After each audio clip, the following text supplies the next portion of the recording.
Good afternoon everyone. Good afternoon sir. Quickly बेटा हम शुरू करते हैं।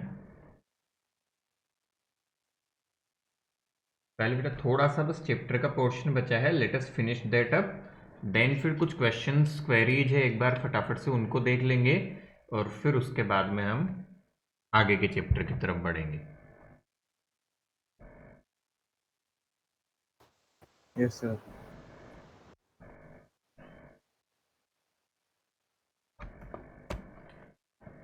पिछली क्लास में हम इस जगह पे थे, देखो किसी ने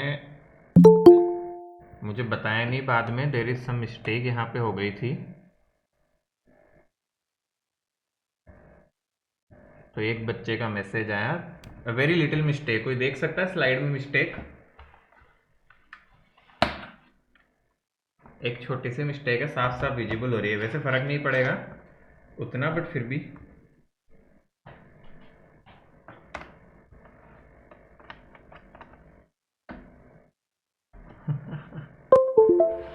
नहीं देख पा रहे हैं।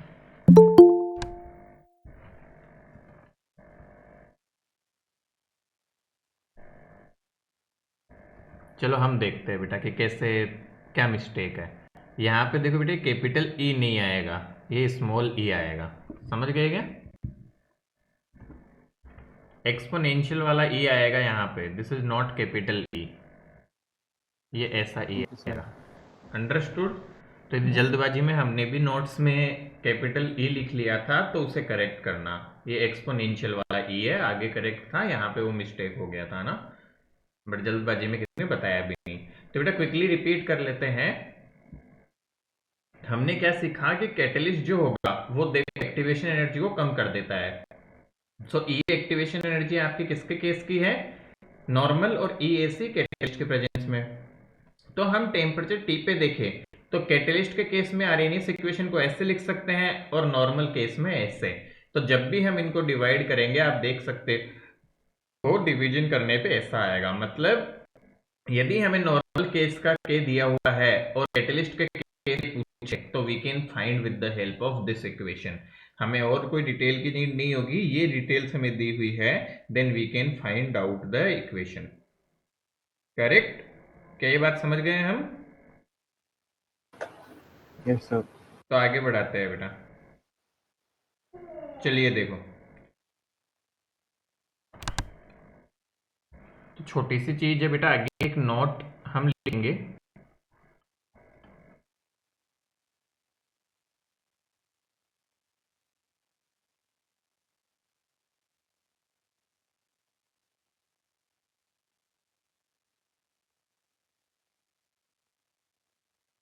चलो देखते हैं बेटा।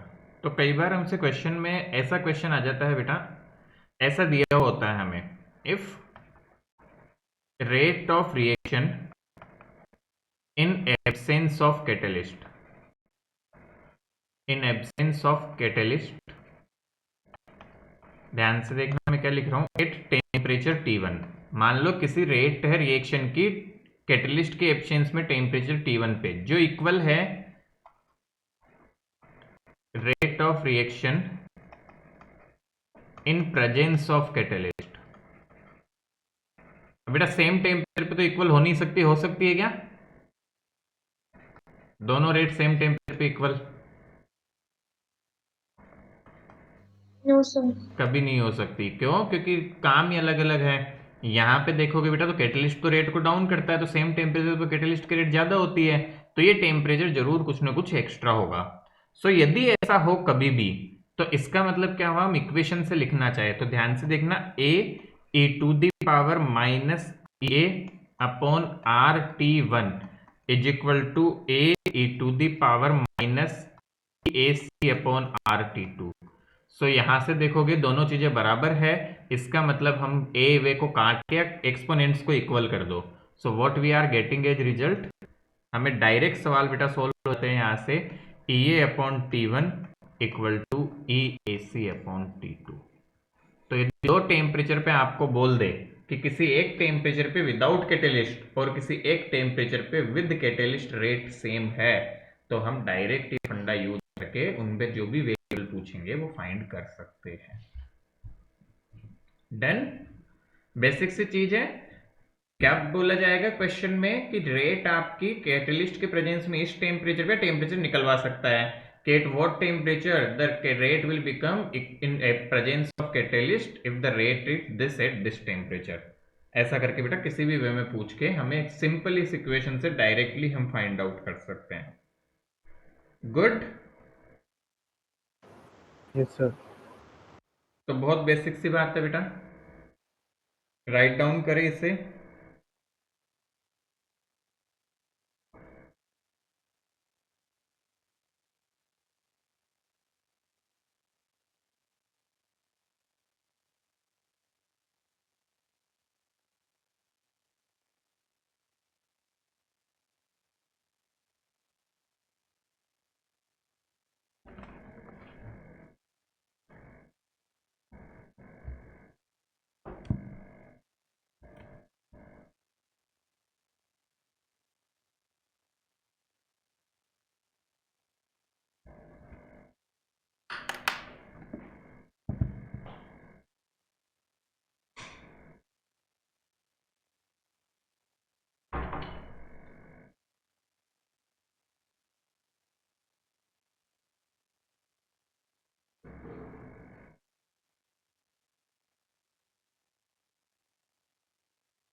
डन।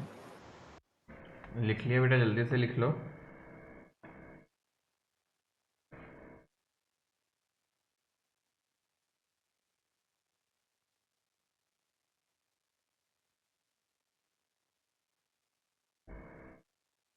चलिए बेटू, तो आगे बढ़ते हैं। क्विकली एक छोटा सा जो टॉपिक लास्ट बचता है हमारा उसको देख लेते हैं।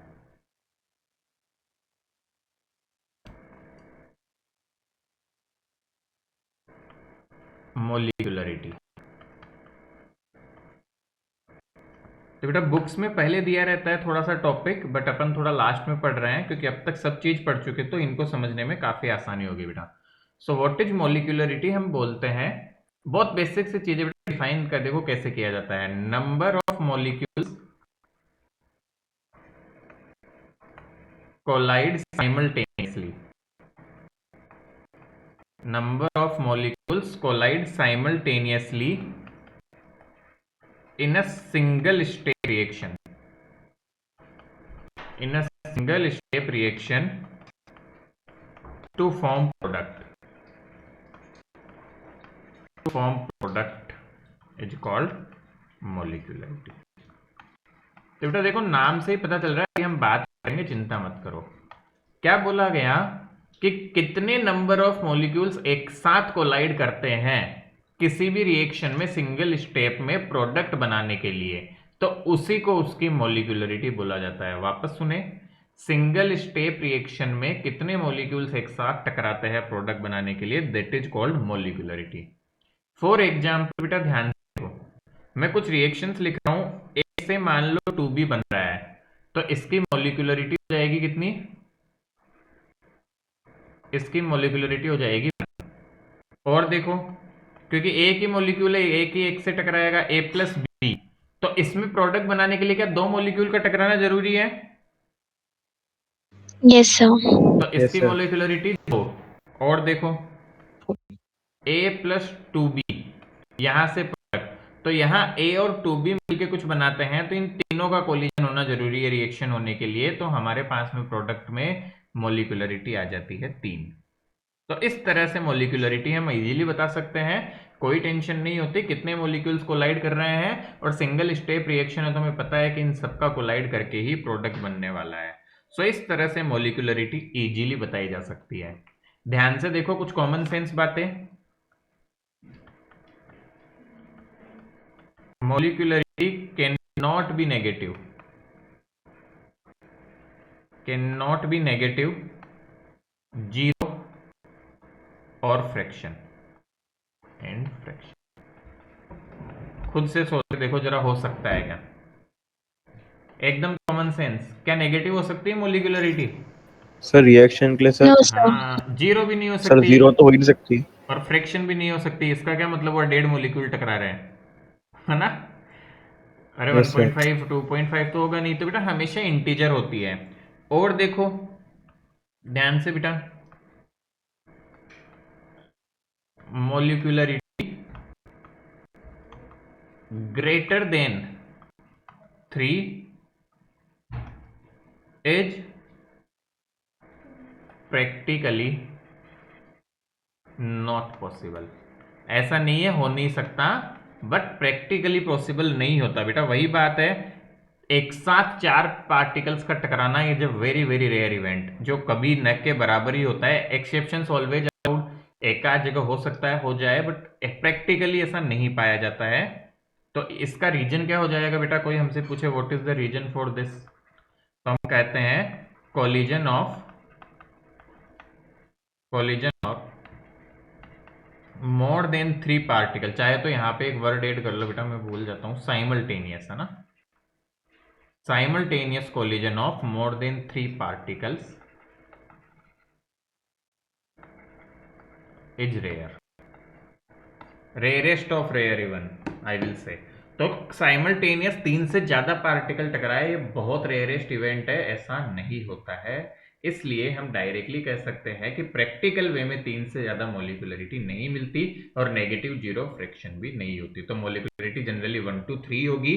क्या हार्ड एंड फास्ट है 4? हो ही नहीं सकती बेटा। देखो इंसान चाहे तो किसी भी रिएक्शन को करवा सकता है। We will also study about this कि हम कैसे रिएक्शन को कंट्रोल कर सकते हैं, वो थर्मोडाइनमिक्स का पार्ट आता है, but little bit we will study in electrochemistry, वहां पे आपको सिखाया जाएगा। तो ऐसा कुछ नहीं है हार्ड एंड फास्ट, बट हाँ प्रैक्टिकली जितनी रिएक्शंस मिलती हैं हमें, उनमें रेयर है कि हमें 3 से ज्यादा टकराते हुए मिलते हैं। सो आपसे पूछा क्या जाता है बेटा, हार्डली क्वेश्चन 1 मार्क क्वेश्चन में आते हैं, ठीक है। 2 मार्क में तो मुझे नहीं लगता कोई पूछता भी है। जैसे कि क्वेश्चन पूछ लिया which of the following value for molecularity is possible, ठीक है, तो उसमें कोई एक पॉसिबल देगा, एक हो सकता है फ्रैक्शन दे देगा, एक नेगेटिव दे देगा, एक 3 से बड़ी दे देगा। समझ में आ रही है क्या? यस सर तो इस तरह का क्वेश्चन पूछ लेता है। दूसरा क्वेश्चन डेफिनेशन पूछ देता है बेटा, व्हाट इज मॉलिक्यूलरिटी, ठीक है, तो ये पूछ लिया जाता है बेटा। तो ऐसे ऐसे छोटी छोटी चीजें हमसे पूछ सकते हैं इसके सर रिगार्डिंग। एमसीक्यू आ सकता है इसका। हाँ एमसीक्यू आ सकता है, जो नॉर्मल होता है इससे रिलेटेड बेटा, जस्ट इससे रिलेटेड कि मॉलिक्यूलरिटी कौन सी पॉसिबल है या नहीं है, इस तरह का क्वेश्चन भी बन सकता है हमसे। और डेफिनेशन पूछी जाती है, तो 1 मार्क में आता है ये मॉलिक्यूलरिटी नाम से यदि कुछ आएगा तो क्विकली इसे लिखो। देन मॉलिक्यूलरिटी हो गई हमारी। फिर हम बार बार ये वर्ड यूज कर रहे हैं, सिंगल स्टेप रिएक्शन, और एक होता है बेटा, एक सिंगल स्टेप है तो एक मल्टी स्टेप होगी, दोनों को बस समझना है, then the chapter will be over. तो क्विकली इसको लिख लो जल्दी से।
सर हमारा तो सर 12th का कोर्स भी कम नहीं कर रहे सर, इनका तो पेपर ही कैंसिल कर दिया। अरे बेटा देखो, अभी अभी सबको उम्मीद है कि इस साल होपफुली जैसे ही थोड़ा वैक्सीनेशन और रफ्तार पकड़ेगा, 20 करोड़ को हो चुका है, 50 करोड़ को होने तक काम हो गया, फिर कोई टेंशन नहीं है कंट्री में, इतना ना लोड नहीं होगा। So they are still in the process कि एक बार के लिए थोड़ा, मतलब बेटा कुल मिला के बात ये, यदि बच्चा किसी तरह 6-7 मंथ्स भी इफेक्टिव यदि जा सकते हो तो छुट्टियां वगैरह कम होगी बाद में, then complete processing can be done. And truly speaking this is not a good decision, at least justice in justice तो नहीं बोलूंगा, बट एक्चुअल में काफी सारे बच्चों को कहीं ना कहीं इससे प्रॉब्लम होने वाली है। Yes sir. नहीं पढ़ने वालों को तो बहुत ज़्यादा होगी, वो दे वॉन्ट रियलाइज, अभी तो खुश हो रहे होंगे, और पढ़ने वाले हैं उनको भी कहीं ना कहीं स्टेट ऑफ माइंड अफेक्ट होता है इन सब चीज़ों से। सर हमारा तो सर कोर्स कम करने का भी सर कुछ नोटिस नहीं दे रहे। किसी का नहीं है बेटा, सीबीएसई देगा तो ही और बोर्ड्स देंगे। सीबीएसई ने अभी ऐसा कुछ नहीं दिया है नोटिस, है ना। जब जब तक नेशनल बोर्ड नहीं देगा तब तक और कोई भी बोर्ड नहीं देगा सिलेबस कम का notice. So it totally depends on the national board. जैसे ही सीबीएसई का कोई डिसीजन आएगा गवर्नमेंट, नेशनल गवर्नमेंट का, तब फिर अदर बोर्ड्स रिएक्ट करते हैं उस पर। प्रीवियस ईयर बात करें तो केस और चीज़ें इतनी ड्रास्टिक थी कि अब तक रिजल्ट आ गया था, अब तक डिक्लेयर कर दिया था उन्होंने कि इतना कम आएगा, ऐसा आएगा, बट अभी तक ऐसा कुछ है नहीं। तो might be they are waiting. और दूसरी बात ये भी थी कि वो क्या आया था रिड्यूस सिलेबस पिछले साल का? क्या बेटा? सर जो रिड्यूस सिलेबस आईसीएसई ने रिवील हाँ किया था ना, वो हाँ। दिसंबर में किया था। अच्छा, आईसीएसई ने इतना लेट किया था? नहीं, सीबीएसई ने कर दिया था यस बेटा, सर। जून जून के आसपास तक कर दिया था सीबीएसई ने। तो सर हो, तो मे भी बाद हाँ में करे। हो सकता है, बट अपने को तो प्रिपेयर्ड रहना है ना, क्या पता हो भी ना। तो इसलिए यस अपन सर। अपनी तरफ से पूरी तैयारी करेंगे। दो काफ़ी सारी चीज़ें हैं, देखो केवल सिलेबस और कम ज़्यादा इस पे फोकस नहीं होना चाहिए बेटा, अपने तो काम अपना रखो। अच्छा, दूसरी बात एक और बेटा, बच्चों को बोला गया है कि ऑब्जेक्टिव क्राइटेरिया या फिर इंटरनल असेसमेंट वगैरह पे जज होगा। तुम्हें लगता है किसी भी बच्चे ने एक भी असेसमेंट इस मतलब थोड़ा ढंग से दिया होगा? No sir. किसी ने नहीं दिया, नो केयर ही नहीं की। तो ये काम सर, अब तक क्राइटेरिया आया ही नहीं है पर। नहीं नहीं आया, बट जो भी होगा, या तो बेटा नया कोई एक ऑब्जेक्टिव एग्जाम कंडक्ट करेंगे, स्कूल को बोलेंगे कि ऑब्जेक्टिव एग्जाम्स कंडक्ट करो, ठीक है, ऐसा कुछ होगा कि एक नया एग्जाम कंडक्ट करके उसके बेसिस पे डिसीजन लो, या फिर इंटरनल जो भी एग्जाम्स वगैरह हुए थे उनके बेसिस पे लो। तो इन सारी बातों को देखते हुए साफ क्लियरिटी एक रहती है कि वी कैन नॉट से, तो इस बार स्कूल के एग्जाम्स को थोड़ा अच्छे से देना, उनको ढंग से अटेम्प्ट वगैरह करना, ऐसा ना हो कि हम गड़बड़िया कर दे स्कूल्स के एग्जाम्स को, थोड़ा सीरियस दे देना, क्योंकि आगे जाके पता चले कि उन पे ही रिजल्ट डिपेंड हो जाए। वैसे it will not happen any how, क्योंकि पूरी प्रिपरेशन है कि इस ईयर के एंड तक तो पूरा अच्छे से वैक्सीनेशन और सब कंट्रोल में आ जाने वाला है ना। So do not worry about those things, और होना भी नहीं चाहिए। स्टडी वेल, प्रिपेयर करो अच्छे से, जो फोकस करना चाहते हो, चाहे हमारा एग्जाम हो, एटलीस्ट अपने बेसिक चीज़ों पे फोकस रखो, तो तुम कम्पिटिटिव एग्जाम भी कोई फाइट करने की सोचोगे तो वो अच्छे से कर पाओगे, बी इन द टाइम। चलिए, तो अभी तो आगे बढ़ते हैं बेटा, है सर ना। मैंने सीनियर से सर फिजिक्स की बुक हाँ। मांग ली सर। अभी तक सर अच्छा स्कूल में कुछ दे ही नहीं रहा मैं तो। अच्छा अच्छा, कोई बात नहीं बेटा, इट्स फाइन, अभी इतना दिमाग मत लगाओ, तुम तो पढ़ो। और एनसीईआरटी बेटा, सी मैं एक छोटी सी बात बताता हूँ, आपका सब स्टेट बोर्ड हो चाहे आपका आईसीएसई, बेटा सारे बोर्ड 11th-12th लेवल पे एनसीईआरटी से ही अलाइंड है, दिस इज हार्डली 1 to 5% का वेरिएशन होता है, दैट्स इट। मैंने आपका सिलेबस, जैसे मैं अब आपका सिलेबस देखता हूँ मैं, जैसे इलेक्ट्रोकेमिस्ट्री का, इसका केमिकल काइनेटिक्स का भी देखा हुआ, सरफेस शुरू करने वाला हूँ, तो मैं हर सिलेबस की एक एक लाइन के गो थ्रू हुआ हूँ। There is only one difference between CBSE and ICSE. CBSE ICSE ने बेटा एक कॉन्सेप्ट गोल्ड नंबर, उसे इंक्लूड किया हुआ है, और आईसीएसई ने सॉप का जो क्लेंजिंग एक्शन है उसको बोला है कि थोड़ा डिटेल में नहीं जाना, that is the only difference. जबकि सीबीएसई में सॉप का क्लिंजिंग एक्शन हल्का डिटेल में है और वहां गोल्ड नंबर नहीं है। तो मतलब हार्डली एक टॉपिक है ये, 2 लाइन का टॉपिक है, डेफिनेशन बतानी और मतलब क्या, दैट्स इट। तो इतना सा डिफरेंस है पूरे चैप्टर में, और हर चैप्टर में हार्डली एकाध चीज का ही डिफरेंस होता है, that even do not count to the 5% of the complete book. बात समझ में आ रही है? Yes sir. सो ट्रुथ तो यही है कि इससे अलाइंड है। और ट्रूली स्पीकिंग बेटा, there is not a standard book defined by the ICSE, so even we can go with the NCERT, no issue at all. तुम्हारी प्रिपरेशन Yes, होनी sir. चाहिए, तुम्हारी प्रिपरेशन ढंग से होनी चाहिए, और तुम्हारी कमांड होनी चाहिए बेटा कि तुम थोड़े बहुत न्यूमेरिकल कर पाओ अच्छे से। बाकी कोई ऐसा कोई हार्ड एंड फास्ट नहीं होता कि हमें वही बुक अच्छे से, तुम्हारी कोई स्टैंडर्ड बुक नहीं है, लेट मी बी क्लियर। ये तो बस क्या होता है कि कुछ पब्लिशर्स ने बुक्स निकाल Sir, रखी these है, are books only. हाँ बस वो रेफरेंस के लिए है, दैट्स इट। ठीक है, चलो तो पढ़ाई करते हैं बेटा आगे। हाँ हम कहाँ पे थे, ठीक है बेटा, लास्ट एंड फाइनल टॉपिक की तरफ चल रहे थे अपन। तुम ये इकट्ठा करवा देते हो, जगह चाहिए रहेगी मुझे ना। तो बेटा the topic is elementary and complex reactions,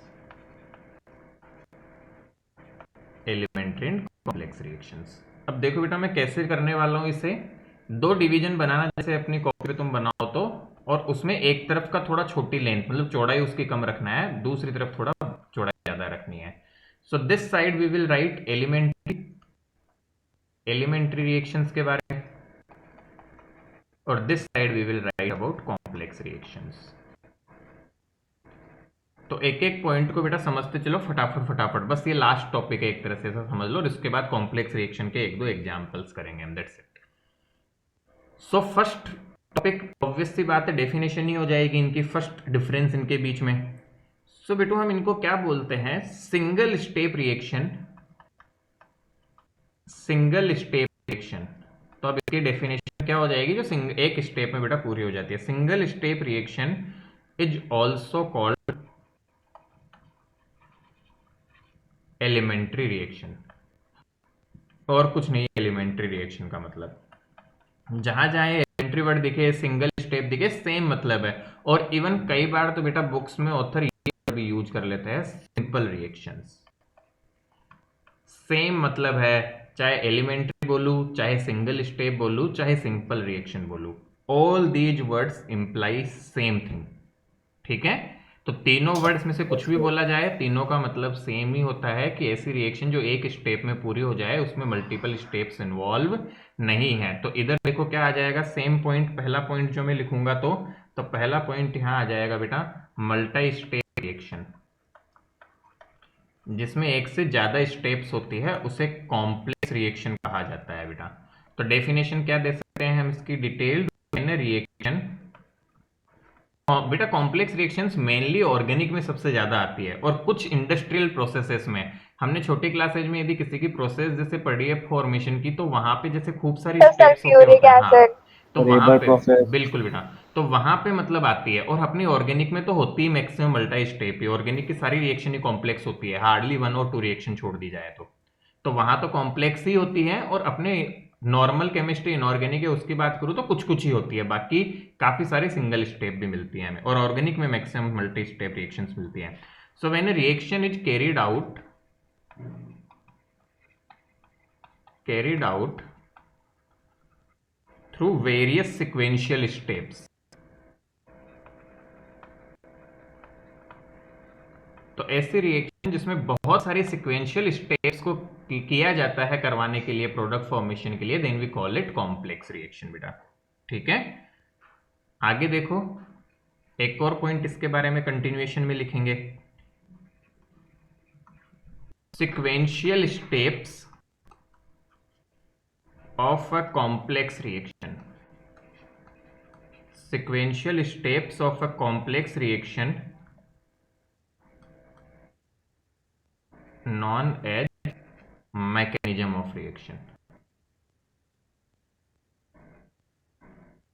तो ये वर्ड ऑर्गेनिक में एक दो जगह बेटा, चार मतलब एक दो तो नहीं, हर चैप्टर में एक दो बार यूज होता है ये word, mechanism of reaction, organic chemistry जब हम पढ़ते हैं। So what is mechanism of reaction, actually mechanism of reaction is nothing but if I am writing किसी ए से प्रोडक्ट बन गया, तो उसके बनने तक यदि ज्यादा स्टेप थी, एक से ज्यादा, तो उनको सिक्वेंशियल फॉर्म में स्टेट करो that what are all the steps involved in the formation of this, then we call it as a sequential step of a complex reaction. उन सब सिक्वेंशियल स्टेप्स को मिला के हम मैकेनिज्म बोलते हैं। 11th के ऑर्गेनिक केमिस्ट्री में आपने मैकेनिज्म पढ़ा होगा बेटा, जैसे कि मैं बात करूं तो कार्बोकेटाइन वाली रिएक्शन या फिर एलिमिनेशन सेट जेफ रूल वाला था, उनका थोड़ा बहुत मैकेनिज्म यदि पढ़ा हो तो ठीक है, अदरवाइज नहीं भी पढ़ा तो कोई दिक्कत नहीं है, 12th में सारी चीजें पढ़ने वाले हैं हम, जो जो काम की चीजें होगी। सो व्हाट इज मैकेनिज्म, कभी पूछे what is the meaning of mechanism of a reaction, we will state that a complex reaction happens in more than one step और in sequential steps, then sequential steps of the complex reaction is known as the mechanism of reaction। Clear है? Basic definition है बेटा सारी, जो हमें ध्यान में रखनी है, बहुत बेसिक बेसिक चीज है। Yes sir. यहाँ का सेकंड पॉइंट देखो, जो सेकंड पॉइंट हम यहाँ लिखने वाले हैं, so the second point at this place is order is equal to, जो भी एलिमेंट्री रिएक्शन होती है बेटा उनके लिए order is equal to molecularity. Order और मोलिकुलरिटी सेम होते हैं बेटा सिंगल स्टेप रिएक्शन के लिए। Order is equal to molecularity and that is equal to stoichiometric coefficient, that is equal to stoichiometric coefficient. ठीक है बेटा, तो ऑर्डर और मोलिकुलरिटी हमेशा इक्वल होती है और वो स्टोइचियोमेट्रिक कोफिशिएंट के बराबर होती है। फॉर एग्जाम्पल ऊपर देखो, यहाँ पे देखो स्टोइचियोमेट्रिक कोफिशिएंट 1 था तो मोलिकुलरिटी 1, यहाँ पे ए और बी तो 1 और 1 मतलब 2, यहाँ पे देखो 1 और 2 3, तो इनका ऑर्डर भी क्या होगा, तो ये मोलिकुलरिटी तो होती सिंगल स्टेप के लिए, क्या ऑर्डर भी 1 2 और 3 होगा? Yes sir. तो सेम सी बात, सिंपल स्टेटमेंट ध्यान रखना है बेटा, ऑर्डर और मोलिकुलरिटी। यहाँ के लिए सेकंड स्टेटमेंट, सेकंड प्रोसेस क्या हो जाएगी, सेकंड में यहाँ मैं बोलूंगा बेटू rate of a complex reaction जो होती है वो हम बोलते हैं रेट ऑफ आरडीएस बेटा। ठीक है, पहले इसे मिलता जुलता लिख लेते हैं बेटा, तो हम लिखते हैं बेटा for complex reaction, for a complex reaction overall molecularity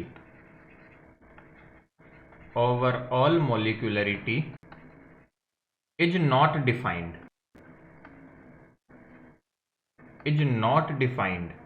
although molecularity of individual reaction can be given।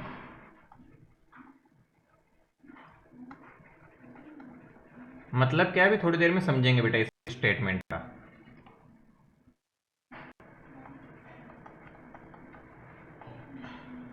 Individual reaction can be given.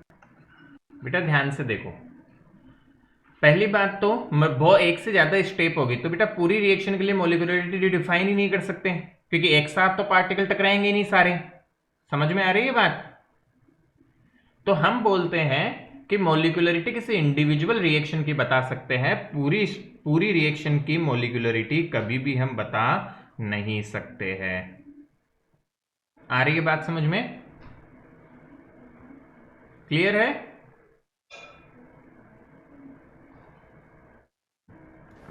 Yes मैं सर। कनेक्टेड हूं ना बेटा? हाँ ठीक है। तो अभी इस पे एग्जाम्पल भी लूंगा मैं एक कॉम्प्लेक्स रिएक्शन का, तो इसको और क्लियर करेंगे बेटा। थर्ड पॉइंट देखो बेटा,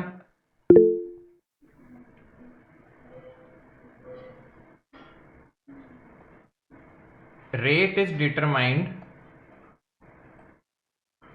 डिटरमाइंड बाय सिंगल स्टेप। एक स्टेप होती है तो by the given step only, और सिंगल स्टेप जो होती है बेटा वही डिटरमाइन करती है। यहां पे हम बोलते हैं rate of a reaction is equal to rate of slowest step of reaction. जो सबसे स्लोवेस्ट स्टेप होती है बेटा उसकी रेट के इक्वल होती है rate of reaction, slowest step of reaction, and this slowest step of reaction is also called slowest step is also called rate determining step, rate determining step। In short we use the word RDS। सो क्या ध्यान रखेंगे बेटा, यहाँ तो single step है, उसी से rate determine होगा। अब यहाँ तो सर एक से ज्यादा स्टेप है, तो कैसे पता चले रेट किस पे डिपेंड करेगी? तो जो स्टेप सबसे स्लोवेस्ट होगी उस पे रेट डिपेंड करती है। और सिंपली हम आगे से बोला करेंगे बेटा कि स्लोवेस्ट स्टेप को हम रेट डिटरमाइनिंग स्टेप बोलते हैं। तो ब्रैकेट में मैं यहाँ भी आरडीएस लिख देता हूँ कि आरडीएस पे रेट डिपेंड करती है। What is RDS? Rate determining step. Clear है हमें? Yes sir. एक छोटा सा पॉइंट बच गया है, तो फटाफट से ही लिख लो, उसके बाद उसको नेक्स्ट पेज पे कंटिन्यू करते हैं।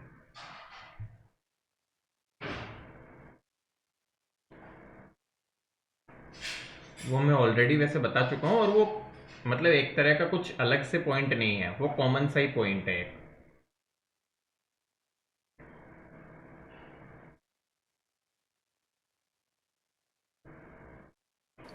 Sir return. गुड बेटा, और भी लिख लो फटाफट फटाफट।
बेटा डन क्या लिख लिया हमने?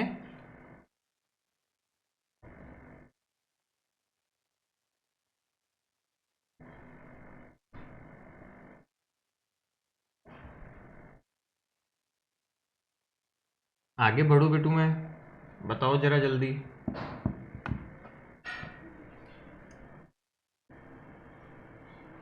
चलिए देन आगे बढ़ते हैं बेटा। सर 1 मिनट पीछे कर दो। तो बेटा पहले ही बोल देता, नालायकी करते हैं मैं।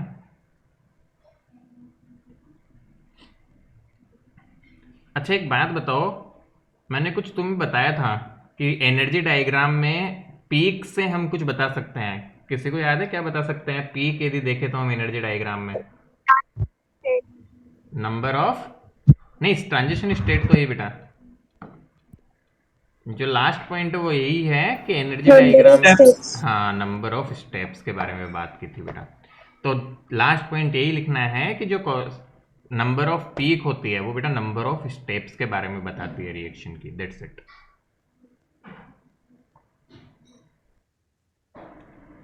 चले आगे। Yes sir. चलो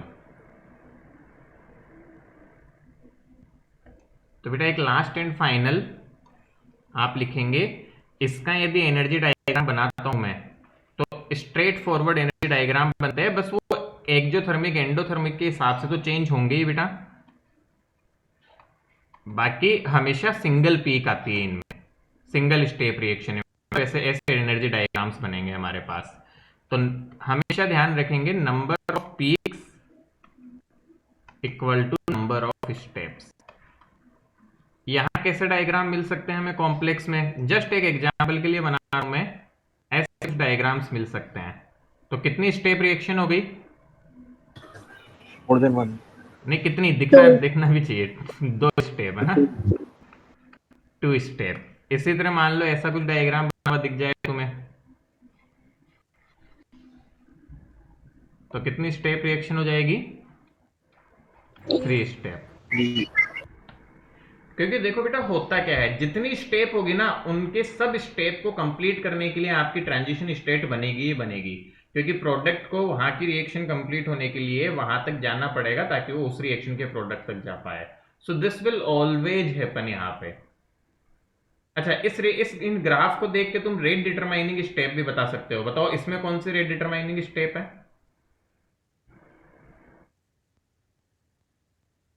1 और 2 मार्क कर रहा हूं, बताओ जरा। Sir second. बेटा जिसमें सबसे ज्यादा जोर आएगा, कौन सी में आएगा भाई? रेट डिटरमाइनिंग सबसे स्लो होती है, और स्लो स्टेप कौन सी है? जिसमें सबसे ज्यादा जोर आएगा। देखो यहाँ पे पिछले क्लास का याद करो, नोट लिखा था हमने, तुम भूल जाते हो कहाँ गया। हाँ, the reaction having less activation energy is faster. तो जिसकी एक्टिवेशन एनर्जी कम होगी वो कैसी होगी? फास्ट होगी ना। फास्ट। तो जिसकी एक्टिवेशन एनर्जी सबसे ज्यादा होगी, क्या वो स्लोवेस्ट होगी? Yes sir. तो यहाँ पे आरडीएस भी तुम बता सकते हो। आरडीएस स्टेप कौन से इन दोनों में से यदि फर्स्ट और सेकंड बोल दी तो? सेकंड। अरे पहली वाली बेटा, इसकी एक्टिवेशन एनर्जी ज्यादा है। Yes sir. गड़बड़ी कैसे यस कर सर, रहे हो फर्स्ट। ऐसे? दिख रहा है ना बेटा कि ये गैप जैसे ज्यादा है कितना। इवन सेकंड का गैप तो बहुत कम है बेटा, देख यहाँ से शुरू होकर यहाँ तक ही पहुंचानी है। This is a very less. Even ये ऊपर भी होता तो ये बहुत कम है। हमें कहाँ से शुरू, रिएक्टेंट से वहां तक का गैप देखना है एक्टिवेशन एनर्जी का। इसमें बताओ जरा, सेकंड। यदि नाम दे दूं ऐसे तो कौन सा है? आरडीएस इसकी हो जाएगी सेकंड स्टेप। समझ रहे हो ना? Yes sir. अरे कुछ नहीं बेटा, जो सबसे स्लोवेस्ट है, स्लोवेस्ट कौन सी होती है? जिसकी एक्टिवेशन एनर्जी ज्यादा होती है, बस यही तो चेक करना है। Yes sir. हाँ, तो ये सब बोर्ड नहीं पूछेगा, सब यही करता है ऐसे काम, है ना? तो डरे ना, बेसिक चीज होती है। कभी कभी ग्राफ देके पूछ देता है विच स्टेप इज आरडीएस, एक दो बार पूछे हुए भी है, तो फिर डर जाता है बच्चे, कह रहे ये तो क्या आ गया।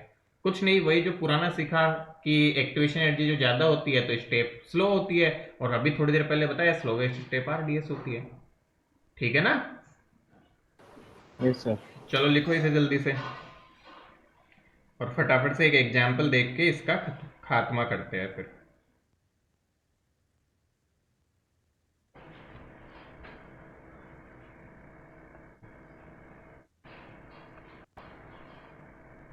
कॉम्प्लेक्स रिएक्शन के एग्जाम्पल देखते बेटा हम, क्योंकि सिंगल तो बहुत सारे लिख सकते हैं।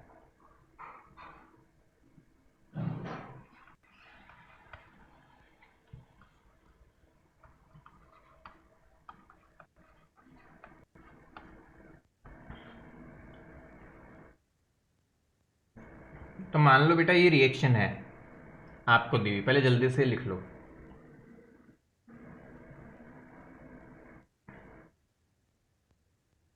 तब तक मैं लिख देता हूँ।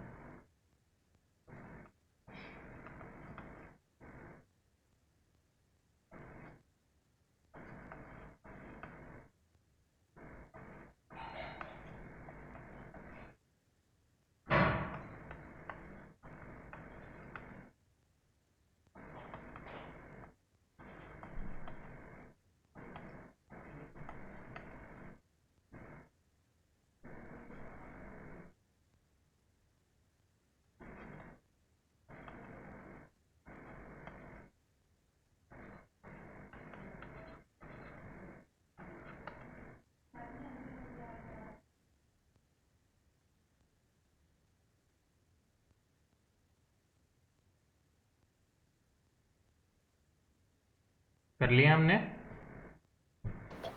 Yes sir. चलो बेटा देखो, सपोज करो जैसे कि ये रिएक्शन है बेटा, एक ये रिएक्शन दी हुई है तुम्हें, ये रिएक्शन हमारे पास लिखी हुई है और तुम्हें बताया गया है कि बेटा इसका मैकेनिज्म ये है। अच्छा ध्यान दो, पहली बात तो बेटा कॉम्प्लेक्स रिएक्शन पे जो मैं सिखा रहा हूँ इस पे क्वेश्चंस की प्रोबेबिलिटी नेग्लिजिबल होती है। क्यों? अभी समझ जाओगे खुद ही, क्योंकि बेटा एक तो इतना बड़ा क्वेश्चन लिखना पड़ता है, उसके बाद फिर जो पूछना है वो लिखना पड़ता है उसे, और पूछ कितने में ज्यादा से ज्यादा लेगा वो 1 मार्क में पूछेगा, 2 मार्क में। तो इतनी मेहनत पेपर बनाने वाला भी नहीं करना चाहता है, तो थोड़ा सा ये लिटिल बिट टिपिकल है पूछा जाना, बट आसान होता है, यदि पूछ भी ले तो डरना नहीं है। तो बेटा तुम्हें मैकेनिज्म दिया होगा, ऐसा नहीं होगा कि तुमसे पूछा जाएगा, ये कभी नहीं होगा, डोंट वरी। तुमसे मैकेनिज्म केवल वही पूछा जाएगा जो हमारे सिलेबस का पार्ट होगा। तो ये सब हमारे सिलेबस का पार्ट है ही नहीं। ऑर्गेनिक के कुछ मैकेनिज्म है वो पूछ सकते हैं बस, बाकी कुछ नहीं पूछा जाएगा हमसे मैकेनिज्म। तो सवाल पूछना होगा तो उसे ये सब देना होगा, ये सब गिवन होगा, ऐसा समझो बेटा। तो अब ध्यान से समझो, आपको साफ साफ बता दिया कि अच्छा ये आरडीएस नहीं लिखेगा, वो यहाँ पे लिखेगा कि ये स्टेप 1 इज स्लोवेस्ट, है ना। तो वो तो मैंने आरडीएस लिख दिया यहाँ, स्टेप 1 इज स्लोवेस्ट, लेट से बेटा ये लिख दिया उसने। तो स्टेप 1 क्या हो गई, rate determining step. Yes sir. अब बताओ बेटा, मैं जो बातें बोल रहा था वो समझो। मैं पूछूं तुमसे कि स्टेप 1 की मोलिकुलरिटी कितनी है? 2। 2। हाँ, तो स्टेप 1 की मोलिकुलरिटी कितनी हो जाएगी? 2। ओवरऑल मोलिकुलरिटी नहीं डिफाइन कर सकता। इसी तरह स्टेप 2 की भी मोलिकुलरिटी कितनी है? 2। वो भी 2 है। 2. बट ओवरऑल मोलिकुलरिटी क्या 4 बोलूं? नहीं, ओवरऑल मोलिकुलरिटी डिफाइन ही नहीं कर सकते कॉम्प्लेक्स रिएक्शन की। क्या मेरी बात समझ में आ रही है? Yes sir. ठीक है, तो कंफ्यूज नहीं होना है। तो ये तो मोलिकुलरिटी जैसे हो गई बेटा। अब इसकी मैं पूछूं कि इसका ऑर्डर या रेट कैसे आएगी, तो रेट बेटा आती है आरडीएस की मदद से। तो now this is single step. क्या मुझे इसकी रेट लिखवा सकते हो इस पूरी रिएक्शन की? इस पूरी रिएक्शन की कोई मुझसे पूछे what is rate of this reaction, तो मैं लिख सकता हूं rate of reaction equal to, आपसे इस तरह के सवाल पूछते हैं जैसे rate of reaction equal to rate of RDS. और आरडीएस की रेट को लिखा जा सकता है बेटा, इसका रेट कांस्टेंट है K1, K1 टाइम्स देखो ClO माइनस की पावर 2 आ जाएगा, क्योंकि सिंगल स्टेप में उसका स्टोइचोमेट्रिक कोफिशिएंट डिसाइड करता है ऑर्डर कितना होगा। So this is actually the rate expression for this reaction, this complete reaction. तो देखो धोखा खा सकते हैं इसको, यदि एक रिएक्शन देखता हूं मैं कंप्लीट, तो क्या लगता है यदि हमें कोई बताता है ये सिंगल स्टेप है, तो क्या ऑर्डर 3 की तरह से होता? Yes, but sir. एक्चुअल में नहीं है, एक्चुअल में वो सेकंड ऑर्डर रिएक्शन है। तो ये मल्टी स्टेप रिएक्शन है, इसलिए हम डायरेक्ट देख के मोलिकुलरिटी और ऑर्डर पे नहीं बोल सकते। और इस तरह से तो अब कुछ भी पूछे आंसर कर सकते हो तुम। देखो तुम्हें मैकेनिज्म गिवन होगा, वो आपसे पूछे दे देगा कि वन स्टेप 1 इज मतलब faster than this, step 2 is this, then which is the RDS.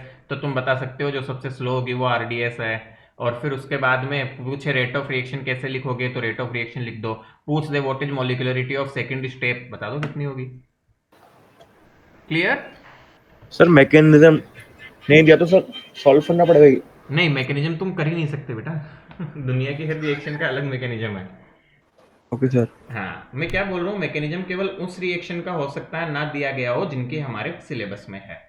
जैसे ऑर्गेनिक की कुछ रिएक्शन होगी और कुछ रिएक्शन पी ब्लॉक में आएगी, वही हेबर्स प्रोसेस भी आएगी आपकी दोबारा से, यस है सर। ना। तो उनके मैकेनिज्म हो सकता है ना दिए हुए हो, तो वो हमें आएंगे, वो हमें याद ही करने होंगे, हमारे सिलेबस का पार्ट है। बाकी कुछ भी आएगा तो दिया हुआ होगा, ये गिया होगा, दिस इज गिवन, ऐसा समझो, दिस इज गिवन, ये गिया होता है यदि ये पूछा जाता है तो कॉम्प्लेक्स रिएक्शन के लिए।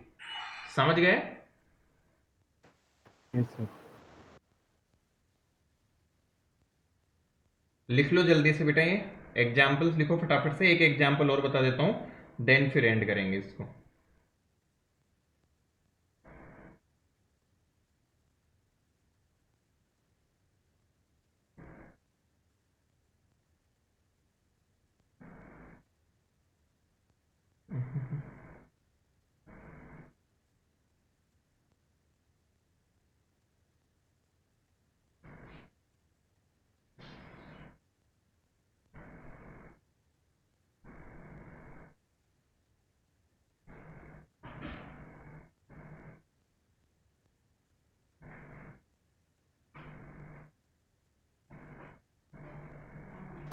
डन।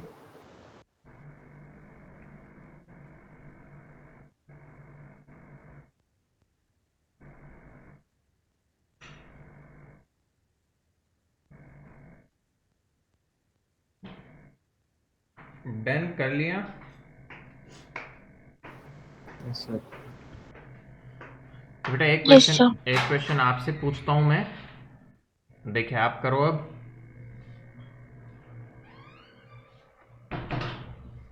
चलो बेटा एग्जाम्पल में देता हूं, रिएक्शन फॉलोइंग मैकेनिज्म। एक रिएक्शन जो है वो ये मैकेनिज्म फॉलो करती है। क्या मैकेनिज्म है? स्टेप 1 आपको दी गई है, N2O5, this is the slow step, rate constant, let's say K1, NO2 plus NO3, and step 2 is given to you as N2O3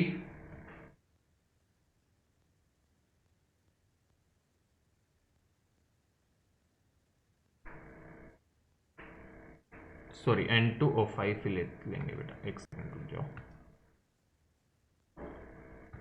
step 2 is N2O5 plus NO3 and this is fast, let's say K2 is the constant giving you 3NO2 plus O2.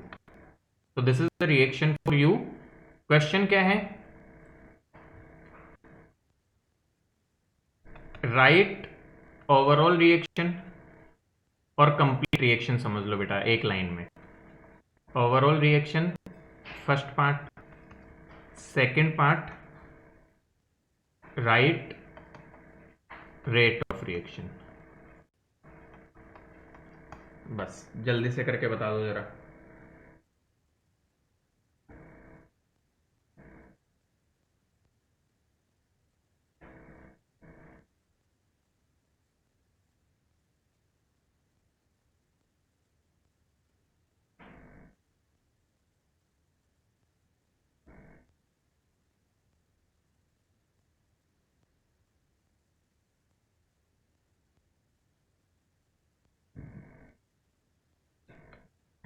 Overall reaction लिखना है तो क्या करें?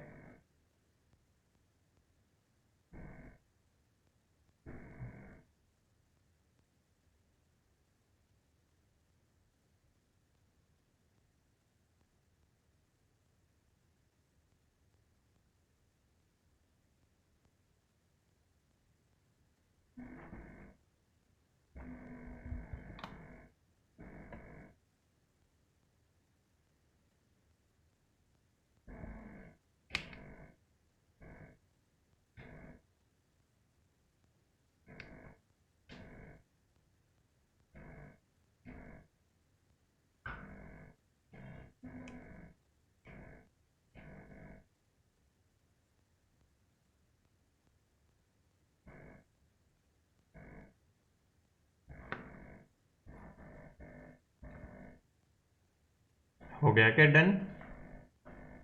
कैसे करोगे बताओ जरा।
क्या हो गया बेटा, आवाज नहीं आ रही क्या? नहीं निकला? Sir 2N2O5। हाँ बहुत आसान है बेटा, सीधा ऐड करो दोनों रिएक्शंस को ना। ओवरऑल रिएक्शन लिखनी तो क्या करें, जितनी स्टेप्स है सबको ऐड कर दो। तो क्या बन गया देखो, 2N2O5, NO3 और NO3 कट जाएंगे, गिविंग 4NO2 प्लस O2। बस ये ओवरऑल रिएक्शन हो गई। बताओ, नहीं समझे अभी भी? यस सर आ गई। और रेट क्या आएगी? First order. हाँ फर्स्ट 5 ऑर्डर तो होगी बेटा, बट सर मैं ऐड एक्सप्रेशन में कर रहा था लिखना सर है। दोनों रिएक्शन को। हाँ तो rate equal to rate of RDS and this can be written as K1 times N2O5 की N2O5 पावर 1। तो ऑब्वियसली फर्स्ट ऑर्डर है, तो ऐसे हम बात कर लेंगे बेटा, बता देंगे कि ये रेट आ जाएगी इसकी। डन, समझ गए ना? तो मैकेनिज्म वगैरह दिया हो, डरना नहीं है। ऐसा क्वेश्चन आता है इस पे तो हम इजीली कर लेंगे, कुछ नहीं आता। बेसिक चीज पूछता है, पूरी रिएक्शन बता दो, स्टेप बता दो, 2 मार्क के लिए आएगा बस। और या फिर 1 मार्क में तो बहुत रेयर है, तो ये क्वेश्चन ही वैसे तो रेयर है आपका कॉम्प्लेक्स रिएक्शन पे आना।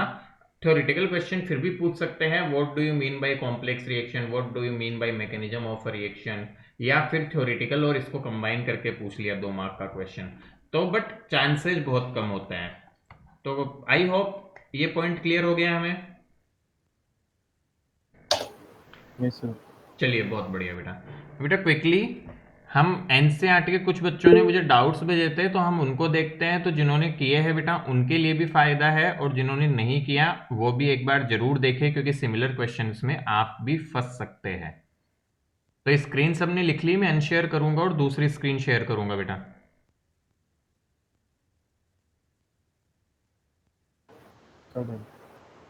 सर हाँ बोलो बेटा। अगर दो रिएक्शंस हैं अलग अलग और उनका हाँ कॉन्सेंट्रेशन और टेम्परेचर कांस्टेंट रखें, हाँ, सर फिर रेट पे क्या इफेक्ट पड़ेगा? क्या रेट सेम हो गया डिफरेंट? नहीं दो अलग अलग, क्या बोले दोबारा बोलो, 2 अलग अलग ही। सर दो अलग अलग रिएक्शंस हैं, ठीक है। उन दोनों का कॉन्सेंट्रेशन और टेम्परेचर दोनों हाँ रखें, सेम रखें। दोनों सेम है। हाँ, तो रेट ऑफ रिएक्शन अलग अलग हो गया सेम? बेटा डिपेंड करता है, देखो ऑर्डर पे भी, क्योंकि यदि कंसंट्रेशन सेम है तो ऑर्डर क्या है उस पर डिपेंड करेगा। यदि ऑर्डर भी दोनों का सेम है तो रेट उस इंस्टेंट पे सेम होगा, टेम्परेचर भी सेम है और कंसंट्रेशन भी सेम है। We also require one more condition, that order should also be the same. यदि रेट सेम होगी तो दोनों की, और यदि ऑर्डर डिफरेंट है तो जिसका ऑर्डर ज्यादा होगा उसकी इनिशियल रेट ज्यादा होगी। ठीक है ना? Yes sir. तो उससे डिसाइड करेंगे हम। Yes sir. चलिए आगे बढ़ते हैं बेटा ना। चलो देखो फटाफट से। तो बेटा जिन बच्चों ने क्वेश्चंस किए हैं, मैं क्वेश्चंस पूछूंगा, आप एक बार बोल देना, पूछ लेना बेटा कि सर ये क्वेश्चन डाउट है, क्योंकि आपने पहले मैसेज किया हुआ है तो वो मैसेज में अभी एक्सेस नहीं कर पाऊंगा ना। तो जल्दी जल्दी आप एक बार बोल के बता देंगे सर ये क्वेश्चन बता दो, तो हम उस क्वेश्चन को डिस्कस कर लेंगे।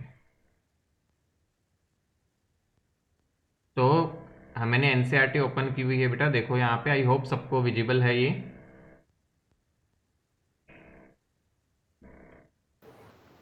सर विजिबल नहीं है सर। ऐसा कैसे विजिबल है सर। आगे होगा बेटा? अब देखो, अब विजिबल हो गई होगी। सर मैं रीजॉइन करता हूँ सर। हाँ हाँ एक बार कर लो बेटा। ये देखो क्लियर है, सबको दिख रही है एनसीईआरटी? सर विजिबल है। हाँ तो बेटा देखो पहला क्वेश्चन था, from the concentration of this at different times calculate the average rate of reaction. बेटा एवरेज रेट ऑफ रिएक्शन निकालना बहुत आसान होता है, delta C upon delta T. तो कोई भी इंटरवल्स लेके हम फाइंड कर ले। आ गई बात समझ?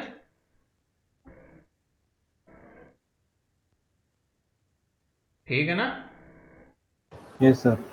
तो वो बहुत बेसिक यस सर। पोर्शन है बेटा, वैसे ही हो जाएगा, हम ऑलरेडी डिस्कस कर चुके। तो इन्होंने बेटा पूरा मतलब इसने और कुछ भी पूछा होगा एनालिसिस करने के लिए, बड़ा सा बता रखा होगा शायद में भी।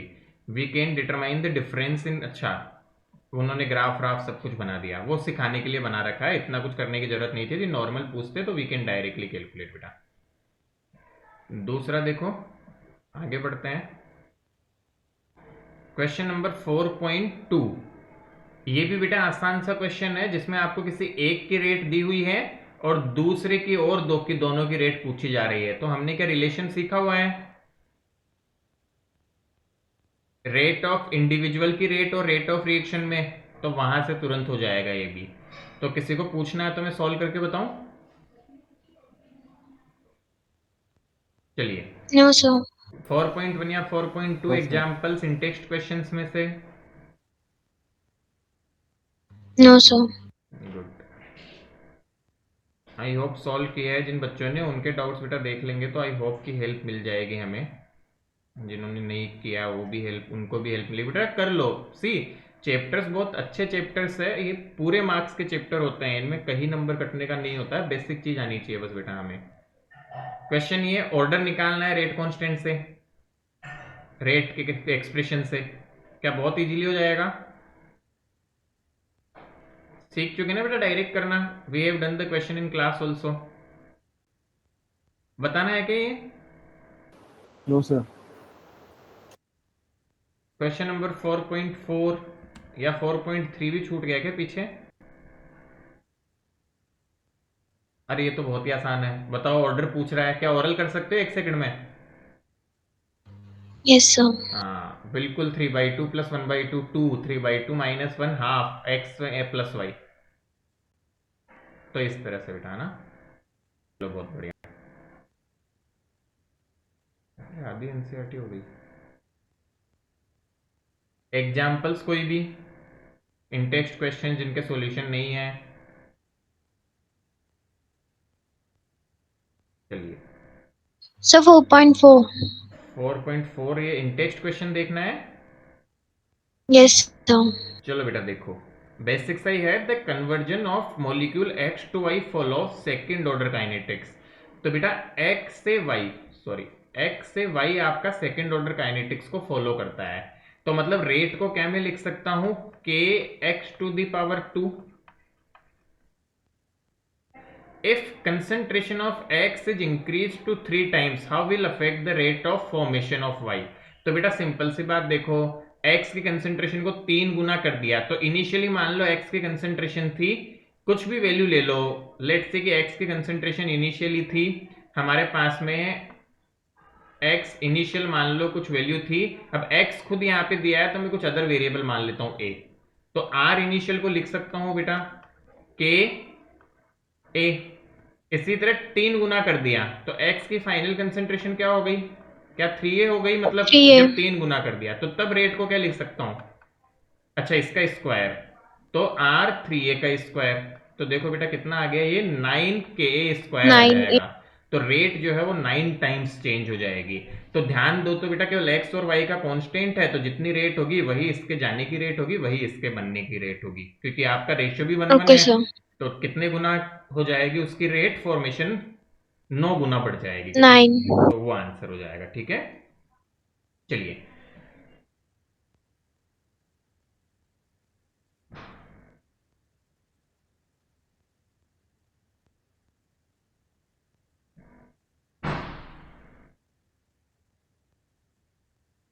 ये ग्राफ वगैरह बेटा देख लिए थे।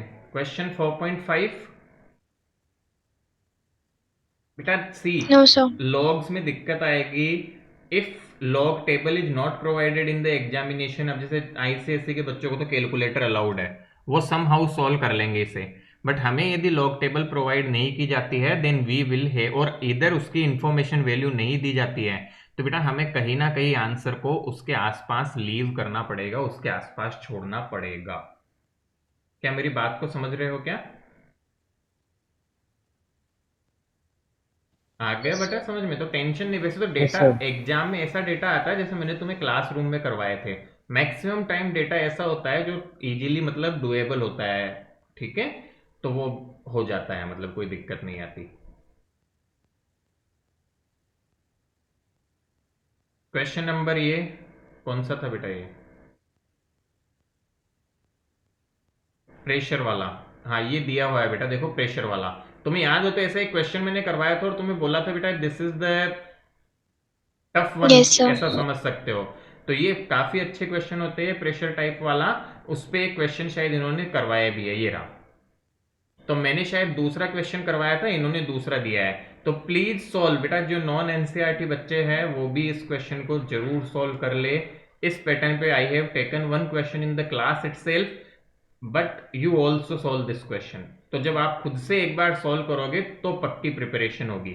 मेरी बात याद आ रही है? ऐसा क्वेश्चन किया था, रिमेंबर आया कि टाइम t बराबर 0 और किसी टाइम पे टोटल प्रेशर दिए हुए थे, और थोड़ा मोल कॉन्सेप्ट यूज करके हमने बड़ा सा क्वेश्चन सॉल्व किया था एक। इसमें तो फिर भी इन्होंने बेटा एक छोटा पार्ट पूछा है, but we have solved a larger part of that. I hope you remember a bit. ठीक है बेटा, तो Yes, यस sir. सर। तो ये क्वेश्चन जरूर कर ले बेटू मेरे। और जिनके पास एनसीईआरटी नहीं हो, फ्रेंकली मुझे बोले, मैं पीडीएफ सेंड कर दूंगा। I have all the PDFs available. वैसे तो कुछ नहीं करना होता, गूगल पे जाके केमिकल काइनेटिक्स एनसीईआरटी पीडीएफ, पहली लिंक एनसीईआरटी की खुल जाएगी, समझ गए? और डाउनलोड कर लो उसे। Got it? Yes sir. चलो, तो ये क्वेश्चन जरूर करिए, this is very important question. ये एक तरह से अच्छा क्वेश्चन है जो हमें पूछा जा सकता है। उसके बाद हाफ लाइफ, क्वेश्चन नंबर 7। चलो No, sir, 8. 8 डिस्कस करूं? कहाँ गया? पीछे रह गया क्या? हाँ, ये रहा। सर इसके सेकंड पार्ट में डाउट है, एक सेकंड बेटा, एग्जाम्पल ये है कहाँ हाफ पे लाइफ क्वेश्चन? वाले में। 4.8 का सर यही क्वेश्चन 4.8. नहीं, ये एग्जाम्पल ही ना। Yes, sir. Show that in a first order reaction time required for completion of 99%। बेटा ये तो क्लास में किया है अपन ने रेशियो की फॉर्म में किया था कि टी सर इसके 99.9 हाफ अपॉन। लाइफ में। अच्छा, हाफ लाइफ में कहाँ दिक्कत आई बेटू? सही तो है, टी हाफ बेटा 0.693 के अपॉन के। देखो टी हाफ हमने भी लिखा था बेटा, टी हाफ क्या होता है? ln2 बाई के, यही तो Yes, सीखा sir. है हमने। और ln2 की वैल्यू होती है 0.693। ये भी देखो नोट्स में लिखवा रखा है बेटा, नहीं समझे? Yes, sir. ये किया हुआ है। और इवन वैसे इतना करने की नीड ही नहीं है, पूरा सॉल्व करने की नीड नहीं है, लॉग वॉग सब कट जाएगा। तुम तो क्या करो, ये जो 99.9 वाला है इसको अपने लेवल, अपने उसके फॉर्मूले से सॉल्व करो जो सिखाया था आपको, 100 मान लेना। याद है बेटा सबको? Yes, sir. आर इनिशियल 100 मान लो, फिर फाइनल हो जाएगी। जैसे इस केस में 0.1 बचेगी, और इस सेकंड वाले केस में 100 थी तो 50 बचेगी। दोनों के लिए इक्वेशन लगा के रेशियो निकाल लो, तुरंत आ जाएगा। A very straight forward question हो जाएगा बेटा ये।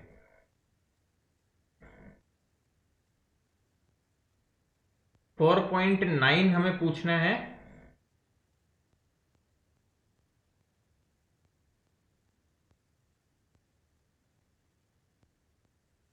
फोर पॉइंट नाइन पूछेगा क्या बेटा कोई? Yes sir. अच्छा बेटा, ये तो शूडो फर्स्ट ऑर्डर रिएक्शन है। देखो ज्यादा कुछ टफ नहीं है, डरने की जरूरत नहीं है, इजीली सॉल्व आउट करते हैं।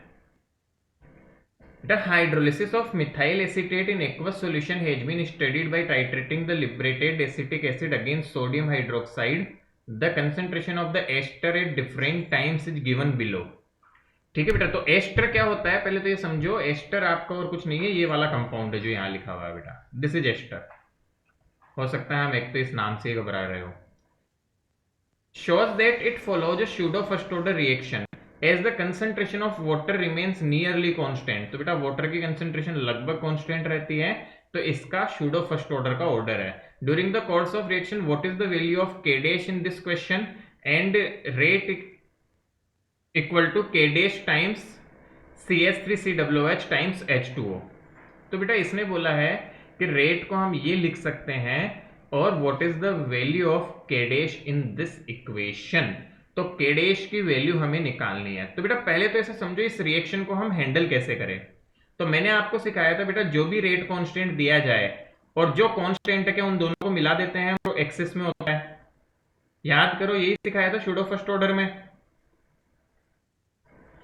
बेटा डिफरेंस इतना सा है, हमने Yes, यहाँ sir. के बोला था और इन्होंने के डैश बोल रखा है। So can I write rate equal to, मैं इसको कुछ नया नाम दे देता हूं, इन्होंने के लिया है, कुछ भी नाम दे दो, इन्होंने के डैश लिया है। बेटा तुम्हारा मन करता है तो हम इसको के डबल डैश या K1 बोल दो, कुछ भी, K1 टाइम्स CS3COOH। अब यहां से बेटा हमने K1 किसको बोल दिया, K1 इज इक्वल टू के डैश टाइम्स H2O। अब हमें कुछ नहीं करना, हमें बेटा इस डेटा की हेल्प से दो के लिए वैल्यू निकाल के K1 निकाल लेना है। दो डेटा के लिए निकाल के रेशियो लेके, तो कैसे किया हमने, देखो इन्होंने भी वही किया होगा, अब मेरे ख्याल से समझ आ गया होगा बेटा। तो इन्होंने क्या किया कि अपने पास में ये देखो इन्होंने डेटा के लिए निकाल लिया बेटा, सब डेटा के लिए फ्रॉम द अबू टेबल इन्होंने हर डेटा के लिए निकाला बेटा। इन्होंने फर्स्ट डेटा के लिए निकाला, इसके डिफरेंस के लिए निकाला, फिर इसके डिफरेंस के लिए, फिर इसके डिफरेंस के लिए, ये फॉर्मूला लगा लगा के। तो ये बेसिक सा फॉर्मूला है, हमने कर चुके बेटू। सो इन्होंने के की वैल्यू निकाली, तो के की वैल्यू जो आ रही है या K1 की वैल्यू जो आई वो इतनी आई लगभग। बस हमें कुछ नहीं करना, किसी भी कंसंट्रेशन की वैल्यू पे इसकी के की वैल्यू को उठाओ और इक्वल टू वैल्यू रख दो। तो K डैश इंटू H2 इतना, और H2 की कंसंट्रेशन हमें पता है, तो वहां से आंसर आ जाएगा। क्या किया, वापस एक्सप्लेन करता हूं बेटा। मान लो तुम तो कि ये फर्स्ट ऑर्डर रिएक्शन हो गई, देखो। तो अब फर्स्ट ऑर्डर रिएक्शन के लिए किसी भी डेटा को लेके निकाल लो, ये बताना चाहते हैं तीनों डेटा से ऑलमोस्ट सेम आंसर आता है। तो हमें एग्जाम में तीनों से करने की नीड नहीं होती, just found for the first data. Let से हमने फर्स्ट डेटा के लिए निकाल लिया, तो आपका सी टाइम टी हो जाएगा, सी नॉट ये हो जाएगा, जस्ट वैल्यू रखो बेटा, और यहां से के आ गया। ठीक है, हम के को डायरेक्ट फॉर्मूला याद नहीं रखते, ये फॉर्मूला बन जाता है। हमें पता है 2.303 log of A not upon 80, हमने ऐसे याद किया था, याद करो, इक्वल टू के टी। Yes sir. तो यहां से के का फॉर्मूला बन गया, बस इन वैल्यूज को पुट करके के निकाल दो। ये तो K1 बोला जिसे हमने, वो आ जाएगा, और फिर H2 दिया हुआ है 55, तो उससे डिवाइड करके के डैश आ जाएगा। ठीक है, तो बेटा मेरे ख्याल से जिन बच्चों को ये डाउटफुल था कि सर स्यूडो फर्स्ट ऑर्डर के केस को कैसे हैंडल करना है, वो शायद अब क्लियर हो गया होगा। Yes sir. तो कुछ नहीं होता है, जो कांस्टेंट चीज है जो चेंज नहीं हो रही उसको रेट कांस्टेंट के साथ मिला के नया रेट कांस्टेंट बोल दो, और नॉर्मल फर्स्ट ऑर्डर की तरह हैंडल करो, जो पूछे फिर फाइंड करो, इस तरह से। सर बुक में देखें, सर 5 मैकेनिज्म दे रखे सर हमारे, सर वो तो लर्न नहीं करने पड़ेंगे। कौन से मैकेनिज्म बेटा? सर एक तो है oxidation of hydrogen bromide with and oxygen. बेटा देखो, और लर्न सर कोई नहीं करने की नीड है, आई डोंट थिंक सो कि लर्न करना पड़ेगा। एक बार मैं पिछले 2-3 साल के पेपर देख लेता हूँ कि इससे रिलेटेड कोई क्वेश्चन है क्या हमारे। I do not think so. वो बेटा सिलेबस में ऐसा कुछ डायरेक्टली गिवन नहीं है कि इसका स्टैंडर्ड मैकेनिज्म है। मैं चेक कर चुका अपने केमिकल काइनेटिक्स में, किसी का भी स्टैंडर्ड मैकेनिज्म शायद फॉलोड नहीं है। I will check once more, यदि कोई आगे पीछे होगा तो वो मैं खुद ही बता दूंगा एक बार चेक करके, कुछ होगा तो। ठीक है, will yes discuss sir. That. मैं एक बार चेक कर लूंगा सिलेबस के अकॉर्डिंग भी, यदि हमारे किसी का मैकेनिज्म स्पेसिफिकली डिस्कस करना होगा then we will do that, no issue at all. तो मेरे ख्याल से मैकेनिज्म रटने की अभी जरूरत नहीं है, keep it on second priority. ठीक है, यस सर। चलो बेटा। सो क्वेश्चन नंबर 4.5 या 4.6 में से कुछ जानना है?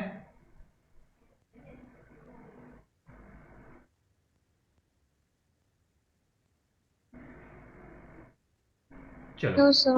Good.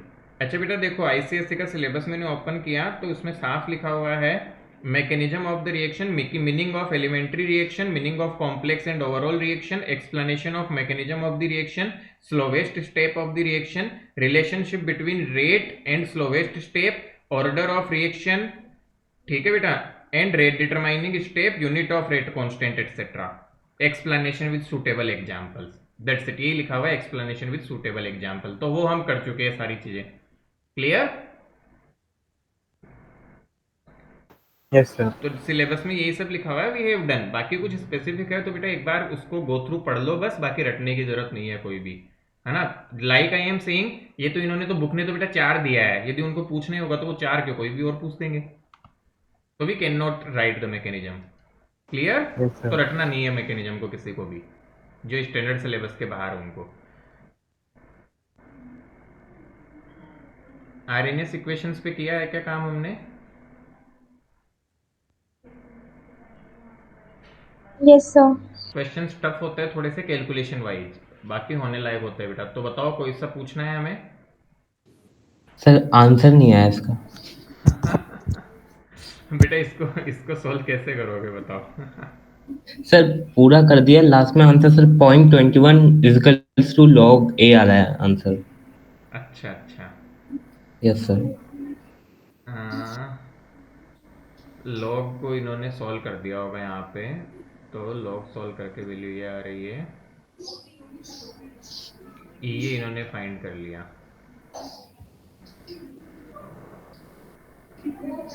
The rate constant for the reaction at 500 respectively, calculate the value of EA. तो क्या ये तो आप आ रहा था क्या अपना, जो इन्होंने दिया है कैलकुलेट करके? Yes sir.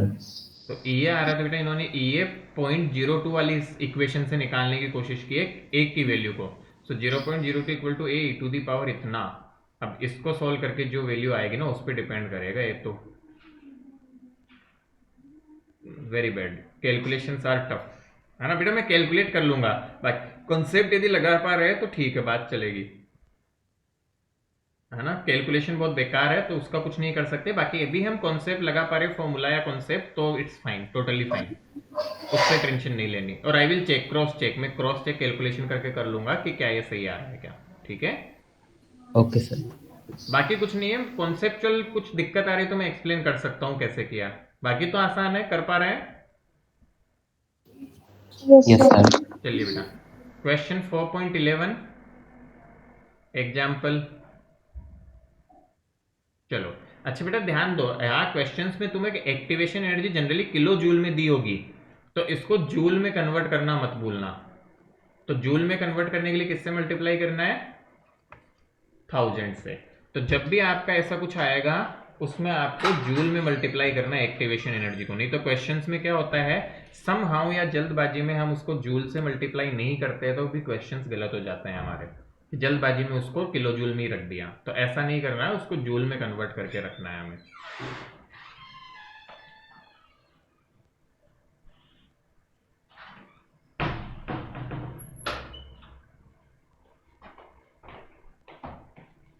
ठीक है, ये हम ऑलरेडी देख चुके हैं बेटा।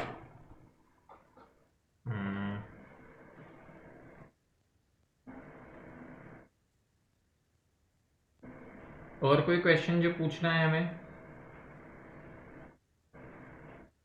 No sir. तो बेटा देखो, NCERT also have the lots of examples. आप देखोगे तो एक्सरसाइज क्वेश्चंस की बात करूं मैं तो 4.1 से लेके इसमें शायद कितने क्वेश्चन है, 30 के आसपास है, ज्यादा है और भी? 30। हाँ 30 के आसपास का, जहां तक मुझे रिमेम्बर है 30 है exact. So 30 question are there. तो बेटा 30 क्वेश्चन ये आप ध्यान से देखोगे बेटा तो 30 क्वेश्चन यहाँ हो गए, और हमारे पास में एग्जाम्पल्स की बात करूं तो 9 इन टेक्स्ट क्वेश्चंस, तो 30 और 39 और एग्जाम्पल्स कितने हो गए, लगभग 11 एग्जाम्पल्स, तो टोटल मतलब अपनी 50 मारी हुई है इन्होंने। तो 50 क्वेश्चन से बेटा देखा जाए तो, and I do not think solving 50 question is a big task. मतलब ये मान के चलो बेटा, इस चैप्टर को करने में हमें 6 से 7 क्लास गई है, तो 6 to 7 क्लासेज का मतलब होता है बेटा आपके पास 10 से 15 दिन का टाइम स्पेन है। क्या हम on an average 10 to 15 days में 50 क्वेश्चन भी नहीं कर सकते? हार्डली कितने क्वेश्चन एक दिन के आ रहे हैं, 4-5, अरे इतनी तो आए। तो बेटा वो कंसिस्टेंसी ऐसी बेटा, कंसिस्टेंसी पेज, बच्चे जो अच्छा मार्क्स लाते हैं, हमें ये कोई रिक्वायरमेंट नहीं होती है कि हम मतलब डेली 5-5 घंटे पढ़ना है, डेली 10 घंटे पढ़ना नहीं, कंसिस्टेंसी मैटर करती है। आपको ये मेरे इस एग्जाम्पल से क्लियरली इंडिकेट हो रहा होगा कि बेटा हार्डली 50 क्वेश्चन है ओवर द पीरियड। हमने मान लो 12 से 13 दिन लगे इस चैप्टर को होने में, पूरी क्लासेज के चैप्टर होने में। ठीक है, शुरू में आप मान लो क्वेश्चन नहीं कर सकते थे, बट मैं क्या पूरे चैप्टर के क्वेश्चंस को ओवर द पीरियड इतने में तो तोड़ ही सकता हूँ, क्योंकि अगला चैप्टर चलेगा तो थोड़े दिन उसमें भी होमवर्क नहीं रहेगा। तो on an average you are having let's it more than 10 days for solving 50 questions, and believe me solving 5 questions a day will not take more than an hour. तुम्हें लगता है लगेगा 5 सवाल सॉल्व करने में 1 घंटे से ज्यादा? No sir. ये तो एक्सट्रीम बोल रहा हूं मैं, 1 आवर तो बहुत एक्सट्रीम है 5 सवाल सॉल्व करने के लिए।